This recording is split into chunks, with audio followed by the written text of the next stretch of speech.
हम उसे फ़ाहिशा औरत समझते थे। वो हमारे सामने के फ्लैट की किरायादार थी। वो सुबह बन ठन कर बाहर आती थी, जीन्स और शर्ट पहनती थी, पाँव में कैनवस के शूज़ होते थे, सर नंगा होता था और वो मर्दों की तरह सीना तान कर चलती थी। वो फ्लैट से निकलती थी तो मेरे रूममेट टेरेस पर खड़े होकर उसे उस वक्त तक देखते रहते थे जब तक वो नुक्ता नहीं बन जाती थी। वो जानती थी उसे पीछे से देखा जा रहा है, लेकिन उसे कोई परवाह नहीं होती थी।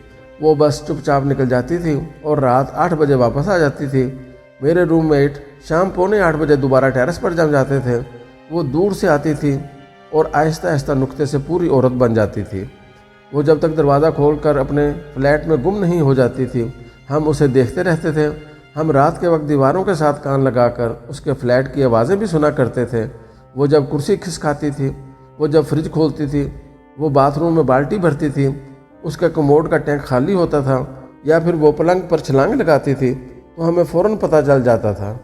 मुझे महसूस होता था हमारे पास इस फ़ाहिशा औरत की हरकतें नोट करने के अलावा शायद कोई काम नहीं। हमारा आधा दिन उसे डिस्कस करते और बाकी आधा उसे आते जाते देखते गुजरता था। हमारी इज्तिमाई राय थी ये एक फ़ाहिशा औरत है। हम कहते थे इसकी चाल ढाल देखें, इसके कपड़े, इसकी नज़रों की बेबाकी देखें, और ये किस तरह सीना तान कर चलती है, और ये चलते हुए किस तरह सड़क के पत्थरों को ठोकरें मारती है। क्या ये शरीफ औरतों की निशानी है? क्या ख़ानदानी औरतें ऐसी होती हैं? हम लोगों की इज्तिमाई राय हर बार मनफी होती थी, और ये राय हर बार पहले से ज़्यादा मुस्तहकम, पहले से ज़्यादा पायदार हो जाती थी। ये सिलसिला 2 माह चलता रहा, लेकिन फिर इसका ड्राप सीन हो गया। वो एक सुबह मामूल के मुताबिक घर से निकल गई। हमें 10 बजे के करीब उसके फ्लैट से बर्तन गिरने, फर्नीचर घसीटने और दीवारों पर ज़रबे लगने की आवाज़ें आने लगीं। हम लोग घबरा गए और दीवारों के साथ कान लगाकर सुनने की कोशिश करने लगे। ज़रा देर बाद किसी ने फ्लैट का दरवाज़ा अंदर से तोड़ना शुरू कर दिया। हम मज़ीद घबरा गए। हमें पुलिस बुलाने का तरीका नहीं आता था, चुनाचे हम 7 लड़के कतार बनाकर दरवाजे के सामने खड़े हो गए। कोई अंदर से ठोकरें मार रहा था और हम एक दूसरे की तरफ देख रहे थे। हम मज़ीद भी देख सकते थे, लेकिन फिर दरवाजे के दरवाज़ों से धुआं निकलने लगा। हमें महसूस हुआ अंदर आग लग गई है और फ़ाहिशा औरत किसी शख्स को अंदर बंद कर गई है। हमें ये अगवा बराए तावान का केस महसूस हुआ। हमारे पास ज़्यादा वक्त नहीं था, लिहाजा हमने दरवाज़ा तोड़ने का फ़ैसला कर लिया। हमने दरवाजे पर कंधे मारना शुरू कर दिए। हम जवान थे और दरवाज़ा कमज़ोर था, चुनाचे दरवाजे को उखड़ते देर न लगी। हमने दरवाज़ा बाहर खींच लिया। अंदर का मंजर बहुत हौलनाक था। एक माजूर बुज़ुर्ग आधा व्हील चेयर पर था और आधा फर्श पर, और कमरे में आग लगी हुई थी। हमने बुज़ुर्ग को बाहर निकाला और पानी से आग बुझाने लगे। हमने बड़ी मुश्किल से आग पर काबू पाया। हम इसके बाद बुज़ुर्ग की तरफ मुतवज्जो हुए। पता चला वो मुकम्मल माजूर है, वो बोल तक नहीं सकता।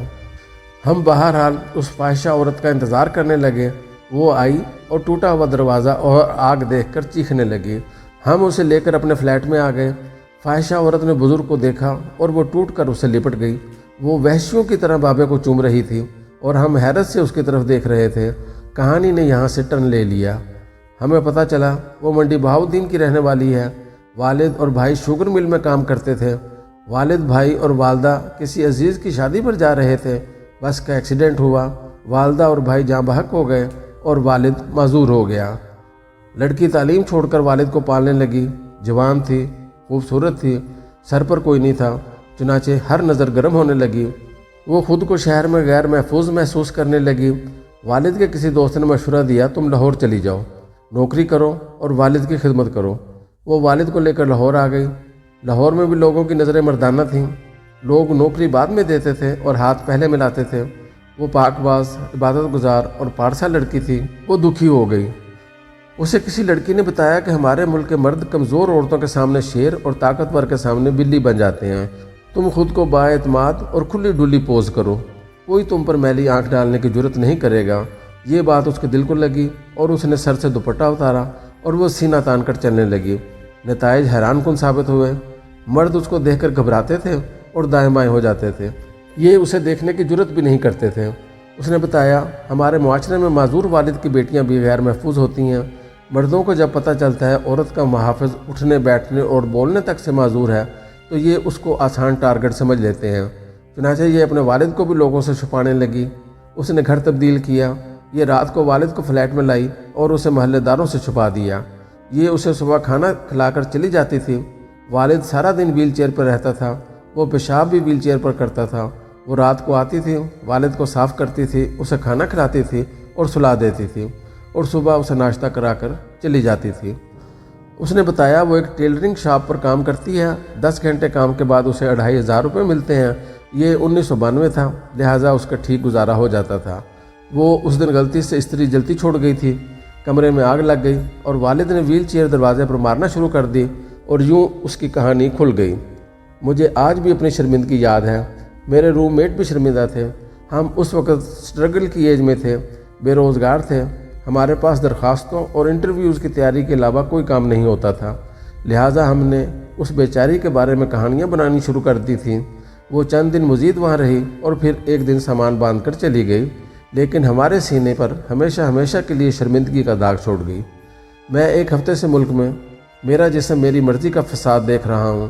میں جب بھی یہ بحث سنتا ہوں تو مجھے بے اختیار وہ یاد آ جاتی ہے، اور میں دل سے تسلیم کرنے پر مجبور ہو جاتا ہوں۔ ہم پاکستانی مرد واقعی ظالم، واقعی وحشی ہیں۔ ہم کسی بھی عورت کے بارے میں غلیظ ترین رائے بنانے کے ایکسپرٹ ہیں۔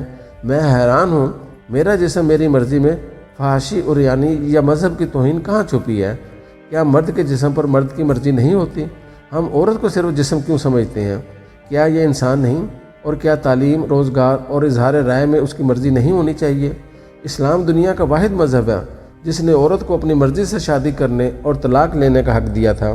یہ دنیا کا پہلا مذہب ہے جس نے عورت کو وراثت میں حصہ دیا، اور یہ اس قدر لبرل مذہب ہے کہ حضرت خدیجہ نے عورت ہوتے ہوئے خود اپنی زبان سے نبی اکرم کا رشتہ مانگا تھا۔ کیا یہ مرضی نہیں تھی؟ ہم کسی قدر تنگ نظر اور چھوٹے لوگ ہیں۔ ہماری نظر میں جسم اور مرضی کا صرف ایک ہی مطلب ہوتا ہے، اور وہ ہوتا ہے جنسی تعلقات۔ میں مانتا ہوں ہم عورتوں کو بہت عزت دیتے ہیں، لیکن سوال یہ ہے وہ ہم کتنے لوگ ہیں؟ ہم عزت دینے والے لوگ چند لاکھ سے زیادہ نہیں ہیں، جبکہ باقی کیا کر رہے ہیں؟ آپ صرف اعداد و شمار نکال کر دیکھ لیجئے۔ ہم لڑکیوں کے چہرے پر تیزاب پھینکنے میں بھی دنیا میں چوتھے نمبر پر ہیں، اور ہماری عورتیں تعلیم، روزگار، خوراک اور اعتماد میں بھی دنیا کے پست ترین درجوں میں آتی ہیں۔ لیکن مرضی ہمیں صرف اپنی چاہیے۔ ہمیں آخر مزید کتنی مرضی چاہیے؟ کیا ہم عورتوں کی کھوپڑیوں کے مینار بنانا چاہتے ہیں؟ ہم بڑے ہی دلچسپ لوگ ہیں۔ ہمارے شہروں میں ہیرا منڈیاں ہیں، ہم شادیوں میں مجرے کراتے ہیں، اور ہم سب کے موبائل فون میرا جسم تیری مرضی سے لبالب بھرے ہوئے ہیں۔ لیکن ساتھ ہی وہ خلیل الرحمن قمر ہمارا ہیرو ہے، جس کے ڈرامے میں ایک عورت 2 مردوں کے درمیان پنگ پونگ بنی ہوئی تھی۔ یہ اس ملک میں کیا ہو رہا ہے؟ میں دل سے سمجھتا ہوں ہم مردوں کو عورتوں کے کسی مارچ اور کسی نعرے پر اعتراض کا کوئی حق نہیں، جب تک ہمارے محلوں کی بچیاں ہم سے خوف زدہ ہوئے بغیر سکول یا جاب پر نہیں جاتی۔ یہ بیچاریاں تو ہمارے خوف سے گھروں سے نہیں نکلتی، لیکن ہمیں میری مرضی میں بھی فحاشی نظر آتی ہے۔ ہمیں مزید کتنی مرضی چاہیے؟ دل پر ہاتھ رکھیں اور سوچیں۔